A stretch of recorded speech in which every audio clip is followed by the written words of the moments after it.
Kita berlintas langsung pula ke negeri Jelapang Padi, Kedah. Tumpuan hari ini pelepasan benih ikan yang dapat menjamin bekalan makanan negara sekaligus berupaya menampung permintaan ikan air tawar. Juga kita lihat apa penambahbaikan Jabatan Penyiaran Kedah khusus menarik hati rakyat terutamanya golongan muda. Bersama Siti Zahda Osman di studio berita di Alostar. Siti Zahda, silakan. Terima kasih. Kedah FM sedang melakukan beberapa penambahbaikan ke arah meletakkan kembali kegemilangan stesen ini ke tahap yang lebih baik dan menjadi pilihan nombor satu pendengar khususnya di kawasan utara. Timbalan Ketua Pengarah Penyiaran Strategik Jabatan Penyiaran Datuk Saidatul Akmal Hassan berkata, antara yang diberi perhatian termasuk kandungan program yang lebih menarik dan lebih dekat di hati rakyat. Jelas Datuk Saidatul Akmal, langkah itu membolehkan pendengar termasuk golongan remaja sentiasa menantikan program yang disiarkan di Radio Kedah FM.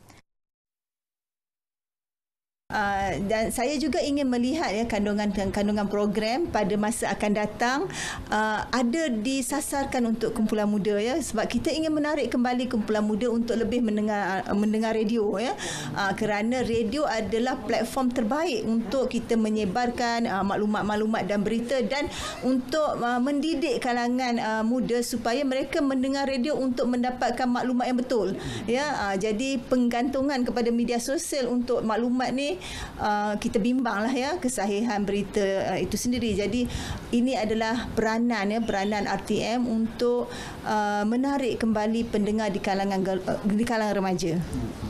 Beliau berkata demikian selepas melakukan lawatan ke Jabatan Penyiaran Malaysia Negeri Kedah di Kompleks Penerangan dan Penyiaran Sultan Abdul Halim Muazzam Shah, Jalan Kuala Kedah. Hadir sama Pengarah Penyiaran Kedah Syarimah Abu Bakar. Bermula Februari lalu, Kedah FM yang menggunakan tagline baharu iaitu #PilihanHati tampil dengan beberapa program baru yang dijenamakan semula. Antaranya Music Express, lagu bertema Pilihan Antarabangsa, Rima, Rock Santai, Durani dan Keseho. Dan bermula 1 Mac pula segmen baru diperkenalkan iaitu Aktif 610 #Rancak Berbisa, Interaktif 102 #Rancak Serata-rata, Relax 26 #Layan dan Santai 612 #Damaikan Jiwa.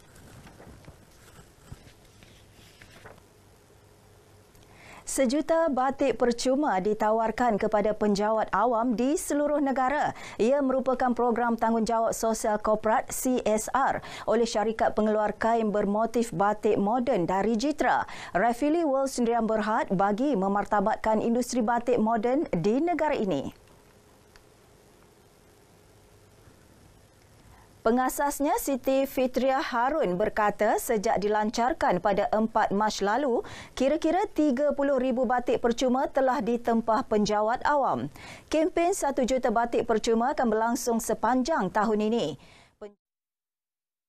Idea kempen 1 juta batik percuma untuk penjawat awam ini tercetus sebab kita nak menyahut seruan Perdana Menteri Malaysia yang mengumumkan 3 Disember sebagai Hari Batik Malaysia. So Raifili dengan ini menyokong Perdana Menteri dan kita memberikan 1 juta untuk penjawat awam. Mahukan penjawat awam bangga memakai batik Malaysia. Penjawat awam yang ingin menempah batik percuma itu boleh melayari laman web di 1jutabatikpercuma.raifili.com. 2.68 juta benih ikan dan udang telah dilepaskan ke sungai-sungai di seluruh Kedah sejak tahun 2009 hingga tahun lalu. Daripada jumlah itu, 0.99 juta benih ikan dan udang dilepaskan di perairan Sungai Muda, merangkumi 3 daerah iaitu Baling, Kuala Muda dan Kulim. Pengerusi Jawatankuasa Pertanian dan Industri Makanan, Perusahaan Perladangan dan Komuniti, Pengangkutan Hal Ehwal Masyarakat India Negeri Kedah, Azman Nasruddin berkata, tahun ini pelepasan pertama sebanyak 30,000 benih ikan lampam sungai dilakukan di pesisiran Sungai Kuala Nerang di Padang Terap. Pelepasan benih ikan tersebut dijangka memberi pulangan hasil sebanyak RM126,000 kepada nelayan tempatan. Dan terbaru 100,000 benih udang dilepaskan di Sungai Muda, Kampung Tanjung Belit, Padang Serai, Khamis lalu. Usaha tersebut diharap dapat meningkatkan populasi ikan di perairan umum negeri Kedah serta meningkatkan jaminan bekalan makanan dalam negara. Ia sekaligus menyumbang kepada peningkatan pengeluaran ikan air tawar dan dapat menampung permintaan ikan air tawar di pasaran. Negeri Kedah bagi tempoh 2009 sehingga 2021 nilai pulangan pendapatan kepada lebih 500 nelayan darat. Nelayan darat di seluruh negeri Kedah adalah RM3 juta. Jadi ia adalah suatu aktiviti perikanan yang memberikan pulanganlah kepada nelayan-nelayan darat ini. Okey.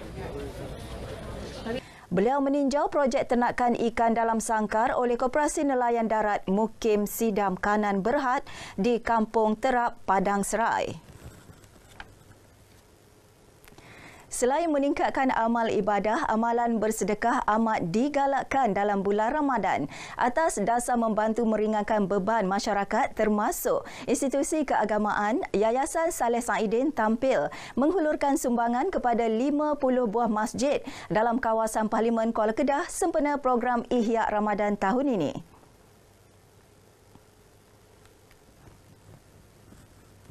Sumbangan berupa wang tunai dengan nilai keseluruhan RM25,000, 5,000 naskah buku amalan doa harian, 5,000 kotak buah kurma dan 5,000 keping takwim Ramadan. Pengerusi Yayasan Datuk Saleh Saidin berkata, ini merupakan tahun kedua program sedemikian diadakan. Sumbangan tersebut diharap dapat memberi manfaat kepada semua masjid dan jemaah sekaligus mengukuhkan hubungan sesama Islam. Parlimen Kuala Kedah.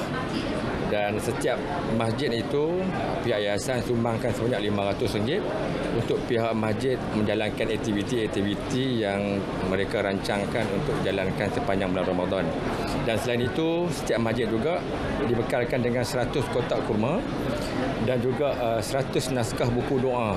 Dan semua ini pihak masjid akan agihkan kepada jemaah masjid masing-masing. Beliau menyerahkan sumbangan tersebut kepada wakil-wakil setiap masjid di Masjid Nurul Iman, Mukim Gunung, Alustar. Laporan itu mengakhiri bahan berita dari Negeri Jelapang Padi untuk petang ini. Dengan itu, Assalamualaikum, salam keluarga Malaysia. Kembali ke Angkasa Puri. Baik, terima kasih Siti Zaida langsung dari Kedah.